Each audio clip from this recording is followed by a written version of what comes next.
आज आप लोग जो है इंग्लिश का एक टॉपिक है सब्जेक्ट वर्ब एग्रीमेंट।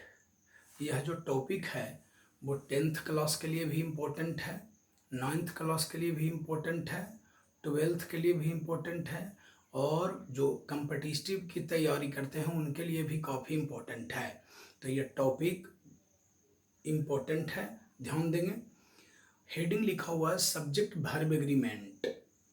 सबसे पहले ये जानिए कि सब्जेक्ट मीन्स होता है कर्ता, सब्जेक्ट मीन्स होता है कर्ता, वर्ब मीन्स होता है क्रिया, एग्रीमेंट मीन्स होता है तालमेल बैठाना। यानी इसको हम कह सकते हैं या नीचे आप लिख भी सकते हैं कि कर्ता और क्रिया के बीच, कर्ता और क्रिया के बीच तालमेल बैठाने को ही सब्जेक्ट वर्ब एग्रीमेंट कहा जाता है। कर्ता और क्रिया के बीच तालमेल बैठाने को ही सब्जेक्ट वर्ब एग्रीमेंट कहा जाता है। ये बात आप याद रखेंगे। अब देखिए, कहीं कहीं पर प्रॉब्लम ये होता है कि सब्जेक्ट दिया हुआ रहता है और पता नहीं चलता है कि हम सिंगुलर वर्ब का यूज करें कि प्लूरल वर्ब का यूज करें। तो इसमें कुछ स्पेशल नोट्स हैं, कुछ स्पेशल नियम हैं जिसके बारे में हम आप लोगों को जो है एकदम नोट बाय नोट माने पॉइंट दे दे करके उसका एग्जाम्पल दे करके समझावेंगे। किसी को कोई प्रॉब्लम नहीं होगा। तो देखेंगे, ये तो परिभाषा ऊपर में बता ही दिए। अब नीचे लिखेंगे रूल 1, RULE, रूल 1,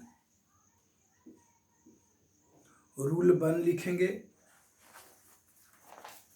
लिखिए पहला नंबर में फर्स्ट पर्सन और सेकंड पर्सन के FIRST, first person PERSON, first person और second person SECOND, first person और सेकंड पर्सन के सब्जेक्ट SUBJECT, फर्स्ट पर्सन और सेकंड पर्सन के सब्जेक्ट चाहे वो सिंगुलर नंबर SINGULAR, चाहे वे सिंगुलर नंबर या प्लूरल नंबर में हों PLURAL, सिंगुलर नंबर या प्लूरल नंबर में हों,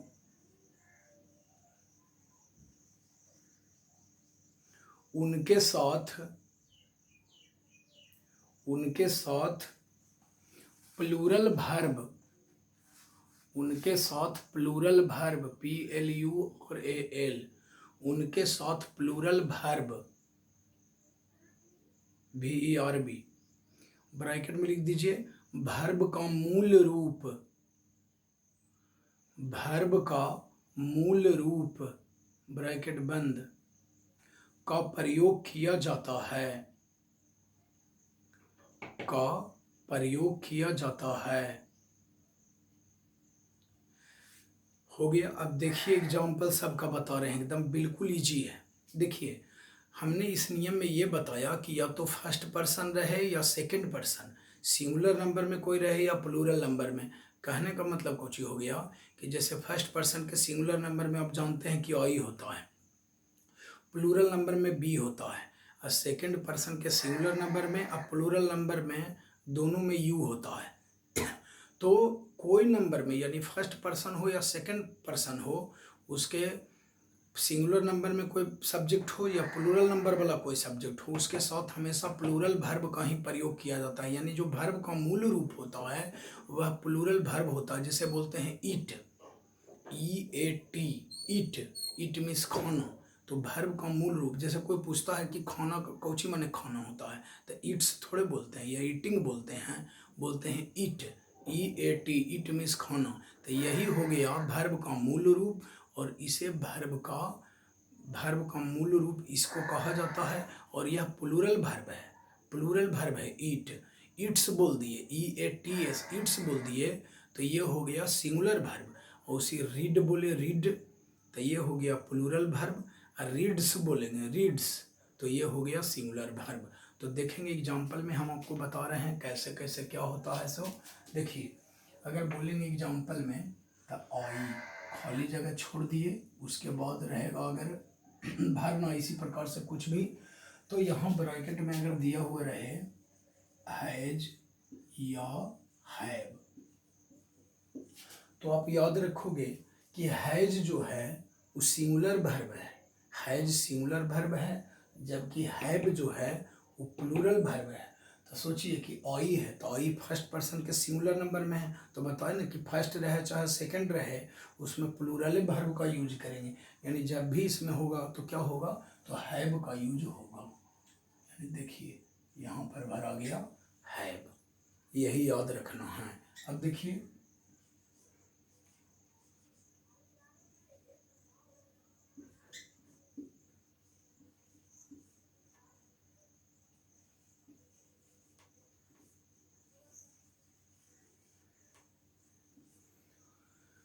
ये दूसरा एग्जाम्पल है, कह रहा है कि यू, खाली जगह है, फिर है लिखा हुआ राइस, अब ब्रैकेट में है ईट या ईट्स, मतलब यही दोनों में कोई भराएगा। तो हमने आपको पहले ही बताया कि ईट लिखा हुआ है, ईट तो यानी वर्ब का ये मूल रूप है, तो ये वर्ब का मूल रूप है तो ये प्लूरल वर्ब हो गया। ऐसा नहीं देखना है कि इसमें एस या एस लग जाता है वो प्लूरल वर्ब होता है, नहीं, एस इसमें लगा हुआ है इसलिए सिंगुलर वर्ब है। अब वर्ब जब अपने मूल रूप में रहता है तो उसको कहते हैं प्लूरल वर्ब। तो निश्चित रूप से इसमें देखिए आगे में सब्जेक्ट है यू, तो यू सेकंड पर्सन के सिंगुलर नंबर में भी और प्लूरल नंबर में भी होता है यू, इसलिए हमें जब भी होगा तो कौची का यूज करेंगे, तो प्लूरल वर्ब का यूज करेंगे, यानी जब भी होगा बाबू तो क्या होगा, ईट होगा। बस यही याद रखना है। उसी प्रकार से be live in India, live से नहीं होगा, be live in India, LIV, यही याद रखना है। अब हम लोग रूल नंबर 2 की ओर बढ़ेंगे। लिखिए रूल नंबर 2, रूल नंबर 2 के बाद फिर आगे बढ़ेंगे। रूल नंबर 2 लिखेंगे, दो या दो से अधिक, दो या दो से अधिक सिंगुलर सब्जेक्ट,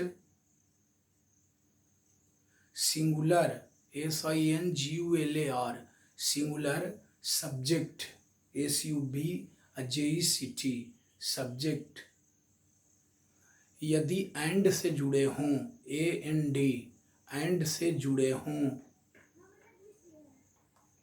एंड से जुड़े हों तो plural verb PLURAL, plural verb का प्रयोग किया जाता है, प्लूरल वर्ब का प्रयोग किया जाता है।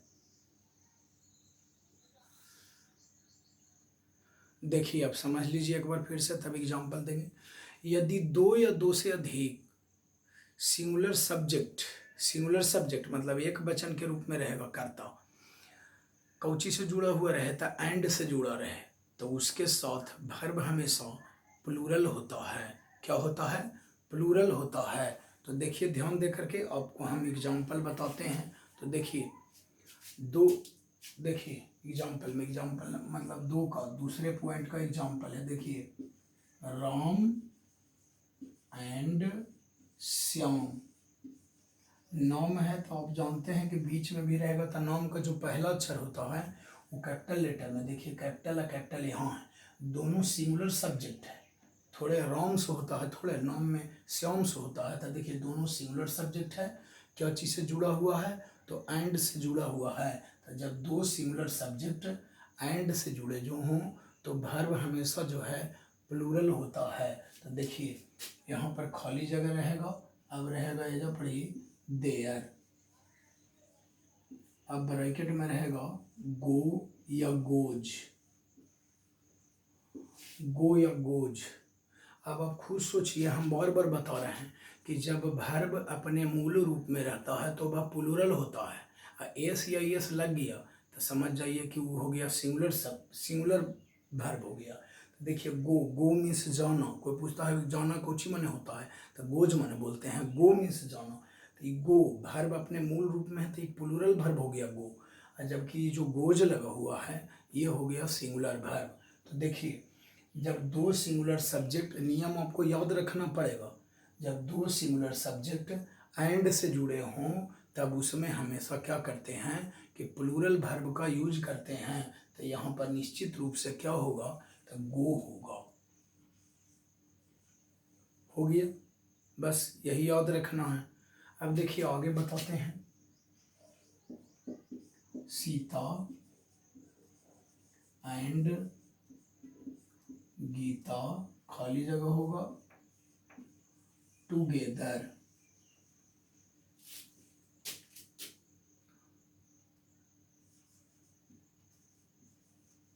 लिव्स, लिव, इसी में कंफ्यूजन होता है। अधिकतर स्टूडेंट को लगता है कि जिसमें एस या एस लगा हुआ है वो प्लूरल है। नहीं, एस या एस इसमें लगता है, वर्ब में थोड़े प्लूरल बनाने में तो लगता है वो वाला सिंगुलर प्लूरल के पहचान इसमें उल्टा है। बेंच वाला के बेंचेज होता है तो वो बेंच हो गया सिंगुलर, अब बेंचेज होता है प्लूरल। बस, तब बस हो गया सिंगुलर, अब बसेज हो गया, एस लग गया तो वो हो गया प्लूरल। लेकिन इसमें उल्टा होता है वर्ब में, तो वर्ब में क्रिया में जब एस या एस लग गया तो वो हो गया सिंगुलर, और जो जब वर्ब अपने मूल रूप में है तो वो हो गया प्लूरल। तो देखिए इसमें दो गो सिंगुलर सब्जेक्ट है, सीता और गीता, दोनों किस चीज़ से जुटा हुआ है, तो एंड से जुटा हुआ है। निश्चित रूप से इसमें प्लूरल वर्ब का प्रयोग होगा। देन वी यूज लीव, यानी सीता और गीता जो है एक साथ या साथ साथ रहते हैं। बस हो गया, एकदम बिल्कुल आसान है। पहले पॉइंट, पहले रूल को टंच कर लेंगे, फिर आगे की ओर बढ़ेंगे। लिखिए पॉइंट नंबर अगला, मतलब रूल नंबर थर्ड। लिखिए रूल 3, RULE, रूल 3, थर्ड में लिखिए रूल। लिखिए एक टिप्स ऐसा बताते हैं कि कह के बात नहीं, कहीं किसी किताब में नहीं मिलेगा। लिखिए 231, 231, 231 फॉर्मूला में वर्ब हमेशा, लिखिए रूल अगला 231 फार्मूला में वर्ब हमेशा प्लूरल होता है, PLURAL। 231 फार्मूला में वर्ब हमेशा प्लूरल होता है। अब आपको समझा देते हैं, गौर से देखिए कितना इंपॉर्टेंट चीज़ आप लोग पढ़ रहे हैं। 231 के मतलब का हुआ, दो के मतलब सोचना है सेकंड पर्सन, तीन के मतलब सोचना है थर्ड पर्सन, और एक के मतलब हो गया first person, second person, third person और फर्स्ट पर्सन। तो 231 फार्मूला में वर्ब हमेशा कैसा होता है, तब प्लूरल होता है। तो आपको याद रखना ही 231 जो लिखा हुआ ना है ना, 231 के बदले हम लिख सकते हैं, देखो 23 है ना। तो नोट में आप लोग याद रखेंगे कि देखिए 231 के बदले, देखिए 231 के स्थान पर, 231 के स्थान पर देखो 231 एक का को झापले चल जाइए। देखिए तो उंगली से लास्ट वाला झाँप दिए, 231 में लास्ट वाला का झाँप दिए तो क्या बचा 23, या 231 में इसको झाँप दिए तो बच गया कितना 23। अब देखिए शुरू वाला को झाँप दिए, शुरू वाला को झाँप दिए तो क्या बच गया 31, 31। अब देखिए बीच वाला को झाँप दिए तो क्या बच गया 21, 21 भी रह सकता है। नीचे लिख लीजिए नोट में, 231 के स्थान पर 23, 31 या 21 भी रह सकता है। इसका मतलब क्या हो गया कि पहले जब भी रहेगा तो सेकंड पर्सन रहेगा, सेकंड पर्सन और थर्ड पर्सन के जब बात रहे तो पहले सेकंड पर्सन रहेगा, उसके बाद थर्ड पर्सन, और जब थर्ड पर्सन और फर्स्ट पर्सन के बात रहेगा तो पहले थर्ड पर्सन फिर फर्स्ट पर्सन, उसके बाद सेकंड पर्सन और उसके बाद फर्स्ट पर्सन भी रह सकता है। तो इसको टंच रखेंगे। अब देखिए इसका एग्जाम्पल दे रहे हैं कितना आसान है। देखिए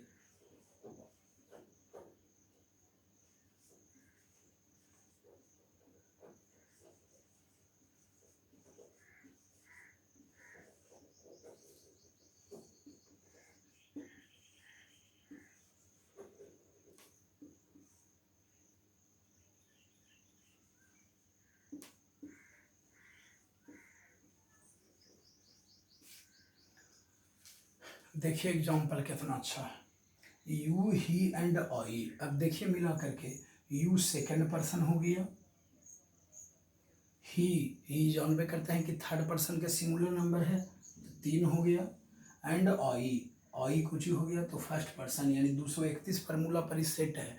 तो वर्ब हमेशा प्लूरल होता है, तो इज भी सिंगुलर वर्ब है, एम भी सिंगुलर वर्ब है, तब प्लूरल वर्ब कहने का मतलब इसमें क्या भराएगा, यानी जब भी होगा तो और भराएगा।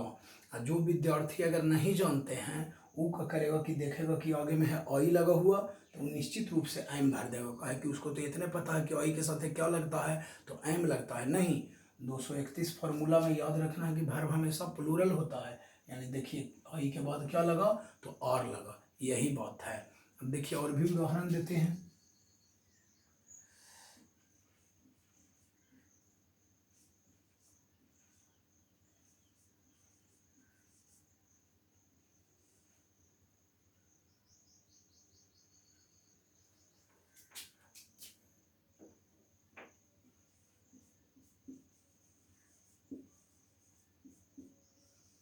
यहाँ हम लिख रहे हैं इज या आर। अब देखिए ध्यान दे करके, ही एंड आई। अब देखिए ध्यान दे करके, ही कौन पर्सन हो गया, तो देखिए ही हो गया थर्ड पर्सन।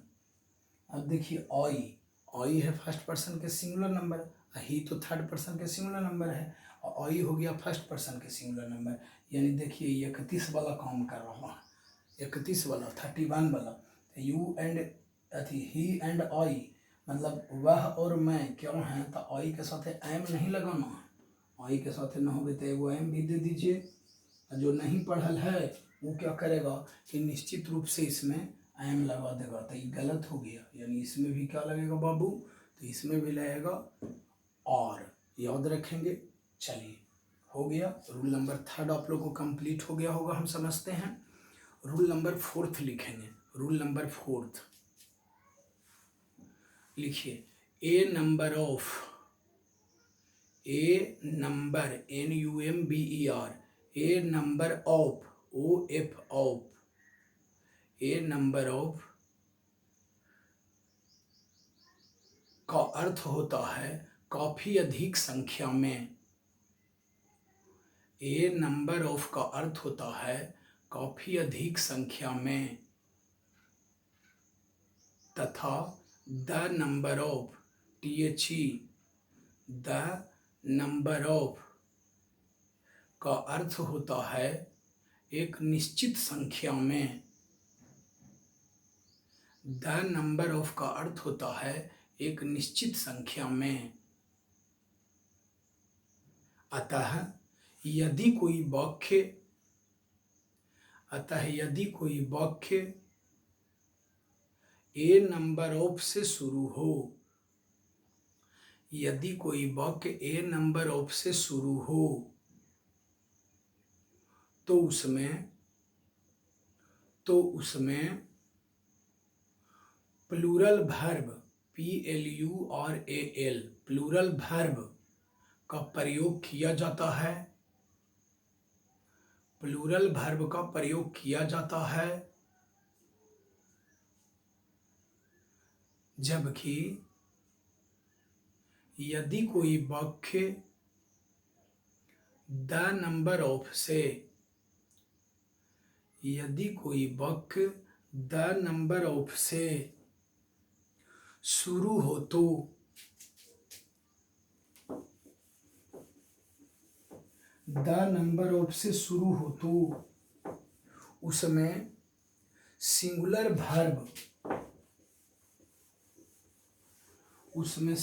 वर्ब का प्रयोग किया जाता है।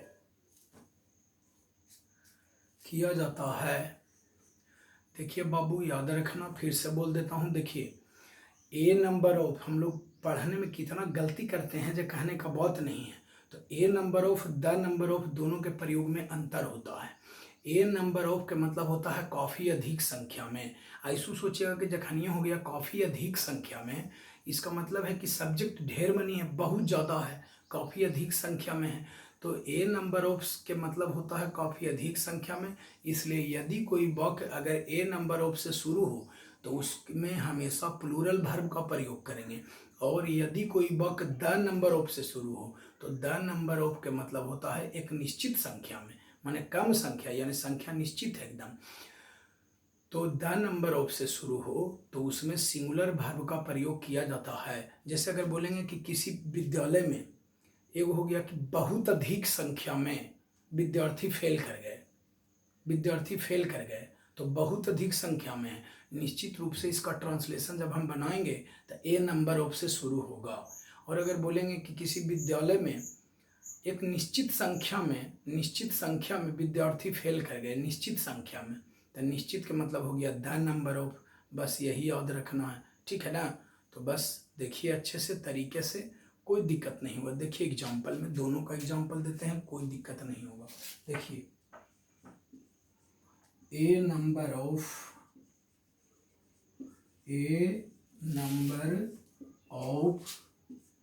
स्टूडेंट्स ब्लैंक रहेगा यहाँ पर, ए नंबर ऑफ स्टूडेंट्स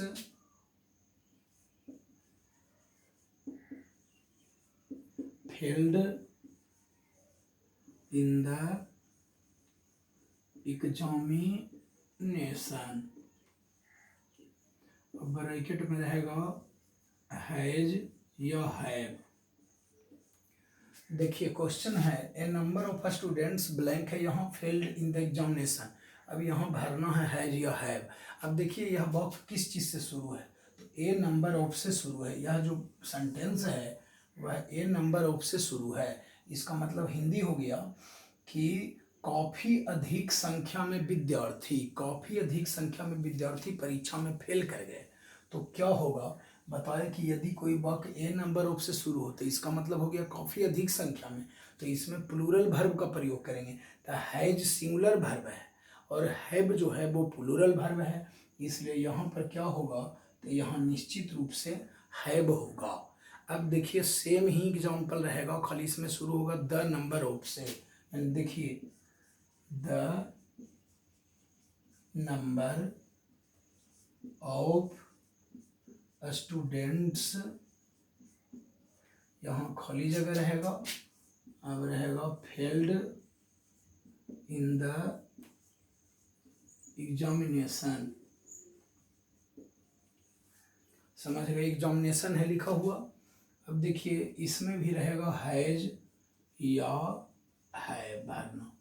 अब आप खुद सोचिए कि हमने आपको क्या बताया कि यदि कोई वाक्य द नंबर ऑफ से शुरू हो, द नंबर ऑफ, तो द नंबर ऑफ का मतलब होता है एक निश्चित संख्या में विद्यार्थी, यानी एक निश्चित संख्या में विद्यार्थी परीक्षा में फेल कर गए, एक निश्चित संख्या में। अब उसमें हैज लगावेंगे या हैव लगावेंगे, तो देखिए एक निश्चित संख्या है तो अभी ने बताया कि उसमें सिंगुलर वर्ब का यूज करेंगे। तो सिंगुलर है हैज, हैज सिंगुलर वर्ब है, हैव प्लूरल वर्ब है, तो निश्चित रूप से में इसमें क्या लगेगा, हैज लगेगा। अब कितना विद्यार्थी क्या करेगा कि यहाँ देखेगा स्टूडेंट्स, तो देखेगा कि अरे प्लूरल है रे, तो प्लूरल के साथ प्लूरल वर्ब लगा दो, यानी यहाँ निश्चित रूप से हैव, जो नहीं पढ़ने वाले हैं वो हैव लगा देंगे। इंग्लिश बिल्कुल इजी है और आगे आपको बहुत काम आता है, इसलिए इंग्लिश को भी सब लोग अच्छे तरीके से नोट करते जाइए। फिर वीडियो 2 जो है नेक्स्ट डे शुरू होगा। रूल को याद कर लेने के बाद उदाहरण एकदम टंच रखिए ताकि अब किसी प्रकार का कोई कन्फ्यूजन ना हो। एग्जाम में आपको आता है ऑब्जेक्टिव में भरने के लिए, पिछले प्रीवियस ईयर वाला आप क्वेश्चन आप देख सकते हैं, भरने के लिए आता है, नहीं तो फिर छूट जाएगा। इसलिए रूल पहले याद रखिए और आगे भी जो रूल पढ़िएगा तो पीछे वाला रूल एकदम टंच करते जाइए, नहीं तो आगे पढ़ते जाएगा पीछे वाला भूलते चल जाएगा तो प्रॉब्लम है। तो अच्छे से समझ गए होंगे, हम समझते हैं। फिर अगला वीडियो से होगा बस।